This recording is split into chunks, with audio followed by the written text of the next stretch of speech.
ವೀಕ್ಷಕರೇ, ಇವತ್ತು ನಾನು ಮೊದಲ ಸಾರಿ ಬ್ಲಾಗ್ ಮಾಡೋದಕ್ಕೆ ಬಂದಿದ್ದೀನಿ. ಇದು ಬೈರ್ನಟ್ಟಿ ಎಂಬ ಗ್ರಾಮದ ಪರಮೇಶ್ವರ ಗುಡಿ ಹತ್ರ ಇದ್ದೀನಿ. ವೀಕ್ಷಕರೇ, ಇವತ್ತು ನಾವಿದ್ದೀವಿ, ಇದು ನನ್ನ ಮೊದಲನೇ ಬ್ಲಾಗು. ನಾವು ಇವತ್ತು ಬೈರ್ನಟ್ಟಿ ಎಂಬ ಸುಂದರ ಗ್ರಾಮದ ಹತ್ತಿರ ಇರುವಂಥ ಪರಮೇಶ್ವರ ದೇವಸ್ಥಾನದ ಹತ್ರ ಇದ್ದೀವಿ. ಬನ್ನಿ ವೀಕ್ಷಕರೇ, ಅದನ್ನು ನೋಡೋಣ. ನೋಡಿ ವೀಕ್ಷಕರೇ, ಇದು ಮಹಾಲಿಂಗೇಶ್ವರ ದೇವಸ್ಥಾನ, ಪರಮೇಶ್ವರ ದೇವಸ್ಥಾನ. ಪ್ರಭು ಒಳಗಡೆ ಯಾವ ಥರ ಇದೆ ಅಂತ ತೋರಿಸ್ತೀನಿ. ಈಗ ಮುಚ್ಚಿದೆ ಇದು, ನೋಡಿ ಈ ಥರ ಇದೆ. ಅದ್ಭುತವಾದ ಒಂದು ಸ್ವಾಮಿಯನ್ನು ದರ್ಶನವನ್ನು ನೀವು ಕೂಡ ತೆಗೆದುಕೊಳ್ಳಿ. ಸೊ ನಿಸರ್ಗವನ್ನು ನಾವು ಈಗ ನೋಡ್ತಾ ಇದ್ದೀವಿ ವೀಕ್ಷಕರೇ. ಅದ್ಭುತವಾದ ನಿಸರ್ಗ, ಸುತ್ತಮುತ್ತ ಬೆಟ್ಟ ಗುಡ್ಡಗಳಿದೆ. ಇಲ್ಲಿ ಸುತ್ತಮುತ್ತ ಹಸಿರು ಬೈಲು ಇದೆ, ನೀವು ನೋಡ್ಬೋದು ಈ ವಿಡಿಯೋದಲ್ಲಿ. ಕ್ಷಣಗಳು, ಆ ನೀಲಿ ಬೆಟ್ಟಗಳಾಗಿರ್ಬೋದು,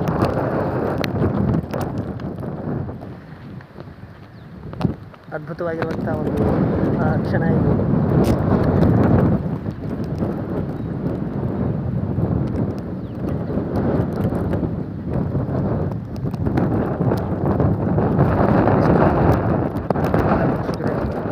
ನಮ್ಮ ಸುತ್ತಮುತ್ತ ಈಗಲೂ ಕೂಡ ಇಂತಹ ಒಂದು ಪರಿಸರ ವಾತಾವರಣ ಇರುವುದು. ಇಲ್ಲಿ ಒಂದು ಗಾಳಿ ಆಗಿರ್ಬೋದು, ಎಲ್ಲವೂ ಒಂದು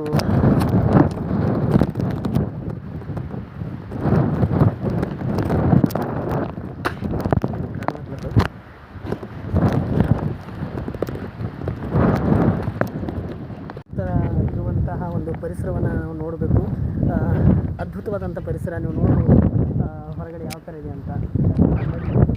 ಬೆಟ್ಟ ಗುಡ್ಡಗಳಿಂದ ತುಂಬಿದೆ. ತೋರಿಸ್ತೀನಿ. ಈ ಥರ ನಾನು ನೋಡ್ಬೋದು ನೀವು. ಪ್ರಪಂಚದ ಒಂದು ವಿಸ್ಮಯ ಆಗಿರ್ಬೋದು, ಪ್ರತಿಯೊಂದು ಕೂಡ ಇದೆ.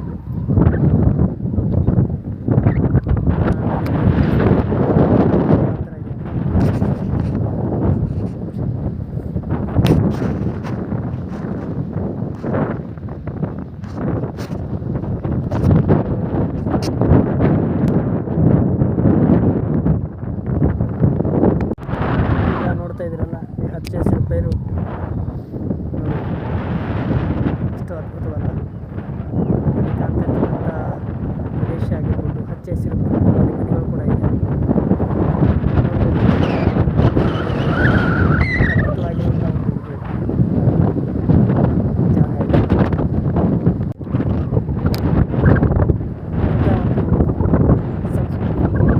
ಕಷ್ಟ ಹೆಚ್ಚು,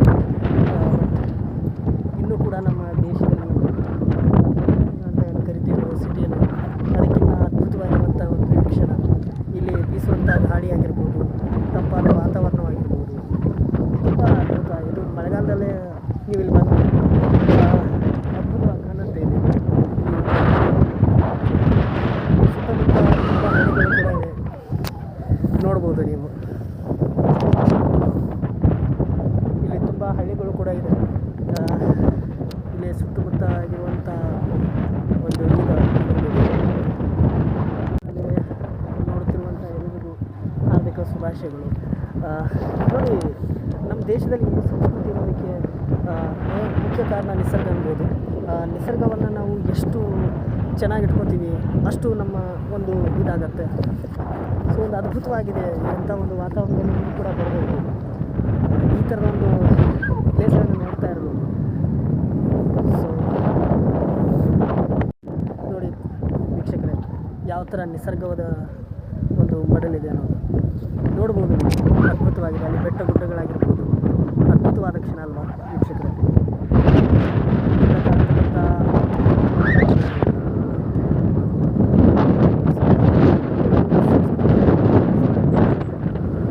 ಸೊ ಪ್ರತಿಯೊಂದು ನಾವು ಎಷ್ಟು ಇದು ಮಾಡ್ತೀವೋ ಅಷ್ಟು ನಮ್ಮ ಇದಾಗಿರುತ್ತೆ, ನೋಡ್ಬೋದು. ಬನ್ನಿ ಮತ್ತೇನೇನಿದೆ ನೋಡೋಣ. ಇಲ್ಲಿ ಪಕ್ಷಿಗಳ ಬೆಂಗಳೂರಿನ ಕಾಂಕ್ರೀಟ್ ಇವುಗಳನ್ನು ನೋಡೋದು ಗೊತ್ತು. ಈ ಥರದ ಒಂದು ಜಾಗದಲ್ಲಿ ಬಂದು ನೀವು ಒಂದು ಮನೆಯನ್ನು ಕಟ್ಕೊಂಡು ಅಥವಾ ವೀಕೆಂಡನ್ನು ಈ ಥರ ಕಡಿಬೋದು. ಅದ್ಭುತವಾದ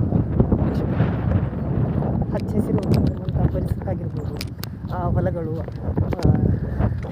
ಇಲ್ಲಿ ಮಳೆಗಾಲದಲ್ಲಿ ಮಾತ್ರ ಬೆಳೀತಾರೆ, ಮಿಕ್ಕ ಟೈಮಲ್ಲಿ ಇಲ್ಲಿ ಬೆಳೆಯನ್ನು ಬೆಳೀಬೇಕಾಗಲ್ಲ.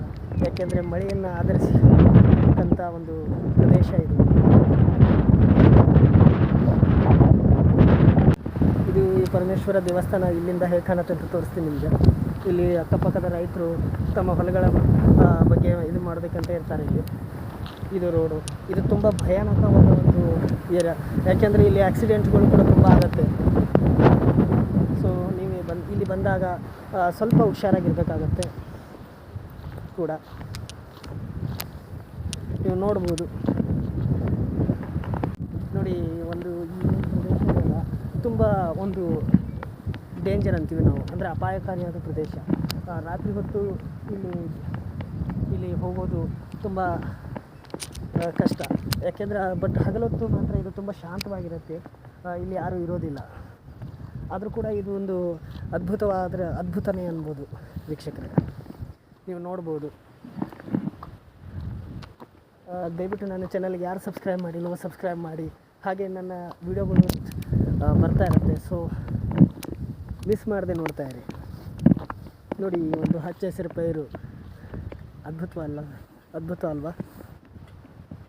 ಹಲೋ, ನೋಡಿ ಪ್ರಕೃತಿ ಹೇಗೆ ಕಾಣುತ್ತೆ. ಈ ಥರದ ತುಂಬ ಇದೆ ಇಲ್ಲಿ. ಒಂದು ನಿಸರ್ಗವನ್ನು ನಾವು ನೋಡಬೇಕಾದ್ರೆ, ಅಥವಾ ನಮ್ಮ ಒಂದು ನಿಸರ್ಗದ ಆಟ ಆಡಬೇಕಾದ್ರೆ ನೋಡಿ, ಇಲ್ಲಿ ಈ ಗಿಡ ಮರಗಳಾಗಿರ್ಬೋದು, ಎಲ್ಲವೂ ಅದ್ಭುತ ವೀಕ್ಷಕರೇ. ನಾವು ಈ ಒಂದು ಕಾಂಕ್ರೀಟ್ ಯುಗದಲ್ಲೂ ಕೂಡ ಇಷ್ಟೊಂದು ಇನ್ನೂ ಹಳ್ಳಿ ನಾಡಿಗಳಲ್ಲಿ ರಸ್ತೆಗಳಲ್ಲಿ ಕೇವಲ ನಾವು ಸಿಟಿಲಿ ಮಾತ್ರ ಇರೋದಕ್ಕೆ ಇಷ್ಟಪಡ್ತೀವಿ. ಬಟ್ ಆದರೆ ಈ ಥರದ ಒಂದು ಹಳ್ಳಿಗಳಲ್ಲಿ ನೀವು ಇದ್ದರೆ, ಅಥವಾ ನಿಮ್ಮ ಒಂದು ಜರ್ನಿನ ನೀವು ಉತ್ತಮ ರೀತಿಯಲ್ಲಿ ಮಾಡಿದರೆ ಅದ್ಭುತವಾಗಿರುತ್ತೆ. ನೋಡಿ, ಈ ಒಂದು ಹಚ್ಚ ಹಸಿರು ಪೈರಾಗಿರ್ಬೋದು ನೋಡಿ.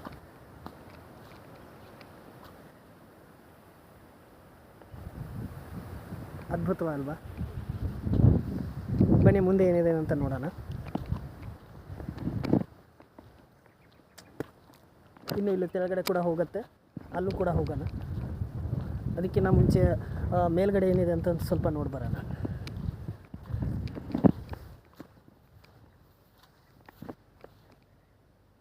ನೋಡಿ, ಈ ಗಿಡದ ಬಗ್ಗೆ ನಿಮಗೆ ಒಂದು ವಿಶೇಷ ಹೇಳ್ತೀನಿ. ಇದು ಮಳೆಗಾಲದಲ್ಲಿ ಹಳ್ಳಿಗಳಲ್ಲಿ ಹುಟ್ಟುವಂಥ ಒಂದು ಅದ್ಭುತವಾದ ಅದು. ಇದನ್ನು ನೀವು ಎಲ್ಲಾದರೂ ಹೋದಾಗ ತಿನ್ಬೋದು, ಯಾಕೆಂದರೆ ತುಂಬ ಸ್ವಾದಿಷ್ಟ ಇರುತ್ತೆ. ಆಮೇಲೆ ಆರೋಗ್ಯಕ್ಕೂ ಕೂಡ ಇದು ತುಂಬ ಒಳ್ಳೆಯದು ಅಂತ ಹೇಳ್ತಾರೆ. ಸೊ ನಾನು ಚಿಕ್ಕವನಿದ್ದಾಗ ಇದನ್ನು ತುಂಬ ತಿಂತಾಯಿದ್ದೆ. ಸೊ ನೀವು ಕೂಡ ಟ್ರೈ ಮಾಡ್ಬೋದು. ಹೇಗೆ ಅನ್ನಿಸ್ತು ನಿಸರ್ಗದ ಮಡಿಲಿನಲ್ಲಿ ಈ ಒಂದು ಬ್ಲಾಗ್? ನಂದು ಫಸ್ಟ್ ಬ್ಲಾಗ್ ಇದು. ಸೊ ಬೇಸಿಕಲಿ ತುಂಬ ಬ್ಲಾಗ್ಗಳನ್ನ ಮಾಡಬೇಕನ್ನೋ ಆಸೆ ಇದೆ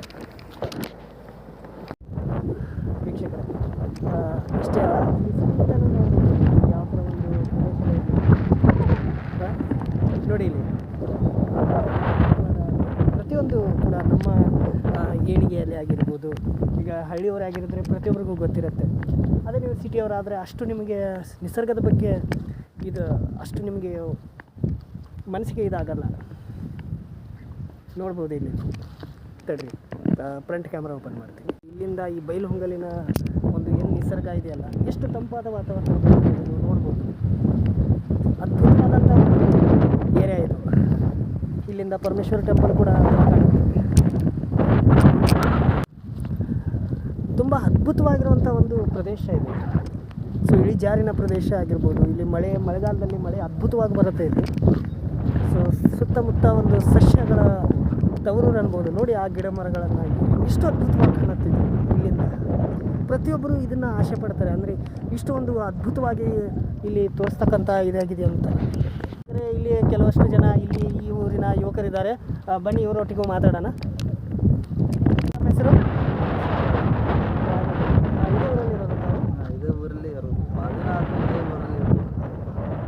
ಸರ್ ತಮ್ಮ ಹೆಸರು? ಈಶ್ವರ್. ನೀವೇನು ಕಾಲೇಜ್ ಸರ್? ಕಾಲೇಜ್ ಮಾಡ್ತಾರೆ. ಹೇಗಿದೆ ಸರ್ ಇಲ್ಲಿ ನಿಸರ್ಗ? ತುಂಬ ಚೆನ್ನಾಗಿದೆ. ರೋಡು ಅವು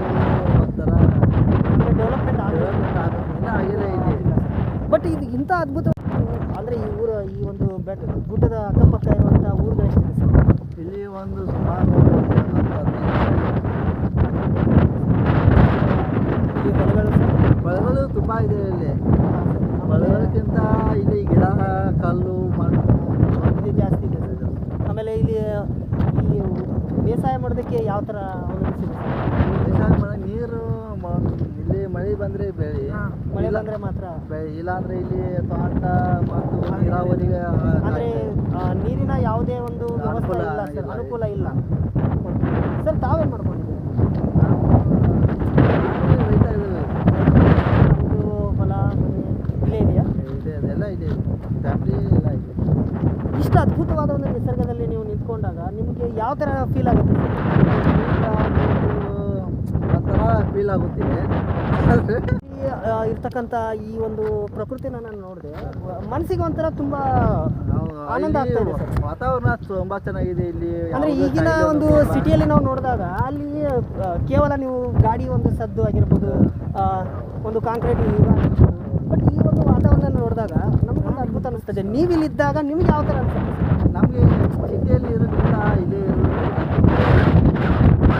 ಗಾಳಿ ವಾತಾವರಣ ತುಂಬ ಚೆನ್ನಾಗಿದೆ, ಹೆಲ್ತಿಯಾಗಿ ಚೆನ್ನಾಗಿರುತ್ತೆ. ಹೌದು ಸರ್, ಈ ಒಂದು ವಾತಾವರಣ ನೋಡ್ತಾ ಇದ್ರೆ ನನಗೂ ಇಲ್ಲೇ ಎಲ್ಲಾದರೂ ಮನೆ ಮಾಡ್ಕೊಂಡು ಇರಬೇಕು ಈ ಥರ ಒಂದು ಫೀಲ್ ಆಗುತ್ತೆ. ತುಂಬ ಚೆನ್ನಾಗಿದೆ ವಾತಾವರಣ, ತುಂಬ ಚೆನ್ನಾಗಿದೆ. ಆಮೇಲೆ ವೀಕ್ಷಕರೇ ನೋಡಿದ್ರಲ್ಲ, ಅವರು ನಮ್ಮ ರಾಜ್ ಅಂತ ತುಂಬ ಬ್ಯುಸಿ ಇರತಕ್ಕಂಥ ಒಬ್ಬ ವ್ಯಕ್ತಿಯವರು. ಸೊ ಒಂದು ಸಮಯವನ್ನು ತೆಗೆದು ನಮ್ಮೊಟ್ಟಿಗೆ ಮಾತಾಡಿದ್ದಾರೆ. ಬನ್ನಿ ಇನ್ನೊಬ್ಬರನ್ನ ಮಾತಾಡ್ಕೊಂಡು.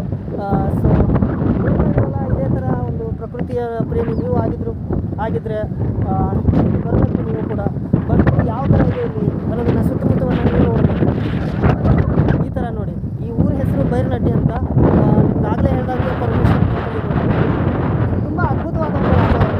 ಇಲ್ಲಿಂದ ನಿಮಗೆ ಈಗ ತೋರಿಸ್ತೀನಿ ಯಾವ ಥರ ಇದೆ ಅಂತ. ಮಳೆ ಬಂದಾಗ ತುಂಬ ಅದ್ಭುತವಾಗಿರುತ್ತೆ. ಬೇಸಿಗೆ ಕಾಲದಲ್ಲಿ ಬಂದರೆ ಇಲ್ಲಿ ಹಸಿರು ಅನ್ನೋದು ಇರೋದಿಲ್ಲ.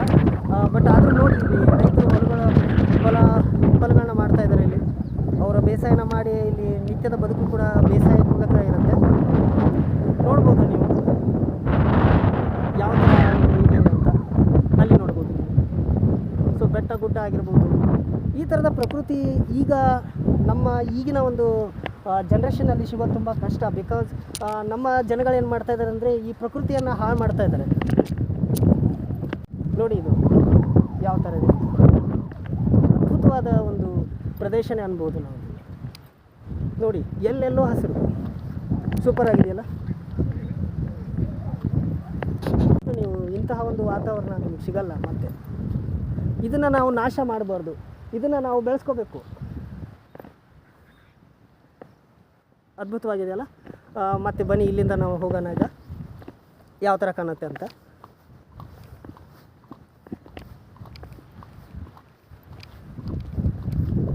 ಸೊ ಯಾವತ್ತಾದರೂ ನೀವು ಫ್ರೀ ಇದ್ದಾಗ ಇಲ್ಲಿ ಬಂದುಬಿಟ್ಟು ಒಂದು ಇದು ಮಾಡಿ, ಇಲ್ಲಿ ಬಂದು ಒಂದು 5 ನಿಮಿಷ 10 ನಿಮಿಷ ನೀವು ಕಳೆದ್ರೆ ನಿಮ್ಮ ಮನಸ್ಸಿಗೆ ಎಷ್ಟು ನೆಮ್ಮದಿ ಆಗುತ್ತೆ ಅನ್ನೋದು ಇದು ತೋರಿಸ್ಕೊಡುತ್ತೆ. ಸೂಪರ್ ಅಲ್ಲ. ಹಿಂದ್ಗಡೆ ಯಾವ ಥರ ಕಾಣ್ತಾ ಇದೀನಿ ನೋಡಿ, ಅದ್ಭುತವಾಗಿದೆ ಅಲ್ಲ.